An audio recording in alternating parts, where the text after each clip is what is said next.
All right. Thanks for being patient while I move my face around there. So welcome everybody to lesson 13, day 1. All right. So this is the introduction to your next unit, which is really very similar to the last, not unit, the last lesson, and where it's really using what we know about proportional relationships to solve percent problems. We're actually going to get a little bit more sophisticated with percents by talking about percent increase and decrease and percent error. All right. So I have put all 8 standards for mathematical practice on this slide. So I'd love it if you would just take a look through them. All right. So why don't you pause the video for a second or two, maybe more like a minute. Read through them yourselves because I really want people to become more familiar with the 8 math practices. These practices are really taken from mathematicians. It's the way mathematicians think. It's the way mathematicians approach their work. I think you could say scientists as well. All right. I hope you paused, spent a little time looking at it. If not, please do so now.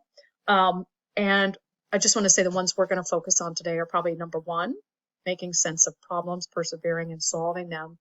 And then number 2, reasoning abstractly, and probably number 4 and 6. But really, we kind of use all of these in every math lesson. All right, hey, let's move on to the warm-up. I think you'll like this today. Oh, just a reminder, you need to be handing your work in. If this is the first video that you have watched for this remote learning, just know that we expect that you're going to stay accountable for this video. And here's how you do it. I'll have you pause in a few different places and I'll have you write some things down. Some of your teachers are creating Google documents for you to write these things on. So if that's the case, please do that. If that's not the case, you can actually create your own Google document with the work on it, or you can use pencil and paper and then take a photo of that and upload that photo to Google Classroom or email your teacher, however they decide they want to do this. All right. Let's take a look at this, though, the Ken puzzle. All right. So the warm-up we have today is called the Ken puzzle. And I took these from a website called Ken Puzzle. So if you like them, you can visit yourself and try some. I hope you're already taking a look at this and you kind of get the idea here that first and foremost, the numbers 1 through 4 have to be in each row and each column. All right. And that's because this is a 4 by 4 example. If it was a 3 by 3 example, you would just have to have the numbers 1 through 3. If it was a 5 by 5, 1 through 5, and this website takes them all the way up to 9. So you can actually have a 9 by 9 puzzle. Very challenging. All right, so I would suggest starting a little bit smaller. In fact, I'm going to have you try a couple in just a minute. All right, the next thing that's important is these bold lines here. Each bold line is called a cage. And in each cage, you have a target number. So this cage here at the upper left has 2 boxes in it. The target number is 5. And you get to the target number by doing whatever the operation is. Okay, so this one is addition. So you have to get to 5 by adding. And you have to add numbers 1, 2, 3, or 4. So 2 numbers that add up to 5. So there's really just a couple of possibilities here. You could have 2 and 3, or 3 and 2. The order of the numbers doesn't matter. Or you could have 1 and 4, or 4 and 1. All right, so you can see I already got the answer here. It's 1 and 4. I started with 2 and 3, and I came over here to the right, and my target number is 1, and I have to subtract. So when I had the 2 and 3 here, all I had left was 4 and 1. Well, then my only option was 4 minus 1, which is 3. So then I knew that was wrong. So I went back here and put in my 4 and 1, and then my 2 and 3 went over here. By the way, the order doesn't matter. All right, really it's 3 minus 2, and note in the answer the 3 second. So you could have a 2 and a 3, or you could have had a 3 and a 2. Just the order can be anything. All right, here's one sweet thing right here. You've got a 4 in a cage by itself. So that kind of makes it clear. The only possibility is a 4. All right, so if you're not sure about this, just spend a little more time looking at it. Read the description here. If you feel you're all set, let's try one. All right, here we go. All right, as you can see, I've got 2 of them here. I have a 3 by 3 and a 4 by 4. if you want just to try kind of a basic one, start with the 3x3. And if you get that quick, go to the 4x4. All right, pause this video, take as long as you need, give it a try, and please write it down. Right, I do want to see this in your written work. So as we're doing warm-ups, that's also something you need to be accountable for. So write down whatever you do on your paper. All right, I hope you took some time, all right, to think this through. I've got the answers here so you can double check. Again, you can pause this as long as you need to check your answers. But I hope you had a good time with this. If you liked it, here's the website right down here at the bottom, Ken Puzzles. All right, let's move on to the lesson now, though. All right, so like I said at the beginning, we're going to be continuing on with percents. Right, so this is going to be a percent increase problem. All right, so I'll read it out loud. Please follow along. So it says here, in May, Susanna earned $40 from pet sitting. In June, her earnings increased 200%. Ooh, baby. How much does she earn in June? All right, so here's what you need to know. So I'm giving you a little bit of information here. So if her earnings increase 200%, that means her earnings are 200% higher than they were in May. So that means she still gets the May amount, $40, plus 200% of the 40 added to that. All right, so your job after I said what I said is to try to figure out how much she earned. All right, so on your paper, on your document, here is your assignment. First of all, I want you to answer all three questions on your paper or on your document. All right, what's the problem about? What are you trying to find out? What information is important? Then I want you to try to solve the problem. All right, so pause the video, do those things. When you're ready, get the video going again. All right, so I have a couple of different ways to show this here. So first one is the bar model.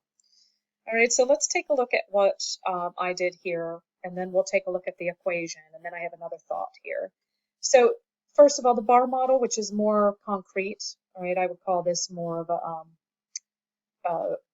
basically a quantitative way of thinking because you're seeing numbers, more concrete. The equation's more abstract, just in case you're wondering what those words mean. All right, so here's what I did. All right, I put down her original amount in May, and I just left this bar blank, all right? And then I'm like, okay, well, that's 100%, right? I would just add another 100% to get to 200%. So really, you're doing what to this? If you said you're doubling it, you're right. We're doubling the amount because we've got a 40 and a 40. All right, so the increase is $80.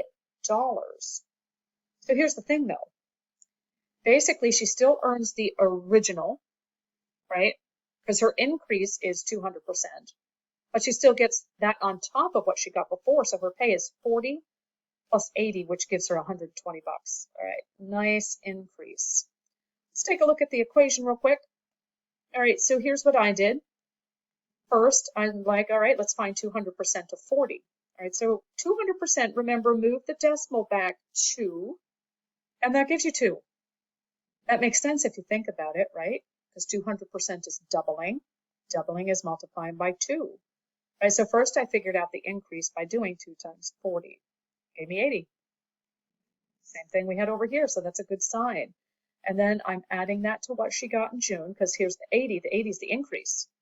So it's like what she got and more. So this is the May amount plus the increase, which gives her 120. All right, here's another thought. Think about this. Since Susanna gets 100% plus 200%, because this would be her May earnings, the 100%, 200% is the increase. Her total earnings in June are 300% of her May earnings, right? So 300%, that would be the same as, move the decimal point back, 3. So then I just figured out 3 times 40, that's 120. Look at that. 200% is doubling. 300% is the same as tripling. 400%, what would that be? You got it. 400% is 4 times higher, or times 4. 500% times 5. 600% times 6. So I hope you have the idea there. All right, let's move along. All right, so here's what I'd like you to do now. All right, so again, remember, we want you to be writing some things down. So on your paper or your document, whatever you're doing, I'd like you to write problem 2, A through F. And I'd like you to actually read these questions and answer them. And this page does come from your instructional booklet, right? So please pause the video and take a little time to do this when you're ready. Keep the video going. All right, I'm going to move my face right down here so you can see. So here's what I'd like you to do, and I hope you got these based on the information that we just did together. I'd like you to compare your answers to the answers that were in the teacher's text. And I'd like you to circle anything that you did not understand, right? If it didn't make sense, circle it right on your document or highlight it, something like that. If you understood it all, just jot a little sentence. I got all of this. I really understand it. All right. That's good communication for your teacher or for me if I'm looking at it. All right. Next thing I'd like you to do is take a look at this page again from your instructional booklet. And this also should be written on your paper. So for number 3, you're going to answer this reflect question, but that requires that you read through this first. So I want you to read it slow. I want you to really focus on these 2 ratios, percent change and percent error, right? We're going to build on these 2 ratios in the next lesson. But for now, you have to answer a question about it, all right? We're not going to go over this one, all right? I'm just going to read what you have. All right, pause this and get going on this page. When you're finished, just press record again or just press play again. All right, and this last page is something that you'll see in pretty much every video that I've created, and that is how you hand in your work. All right, so if your teacher created a form, fill that out. Or if she didn't, here's what you do. You can take a picture using Photo Booth and just upload that image. Or if you created a document, you can just hand the document in. You could also actually email the image of your homework if you wanted. My preference would be Google Classroom, but you can also email your teacher and get some help on that. All right. Thank you very much for listening. I hope you have a good remainder of the day, and hopefully I'll see you all soon.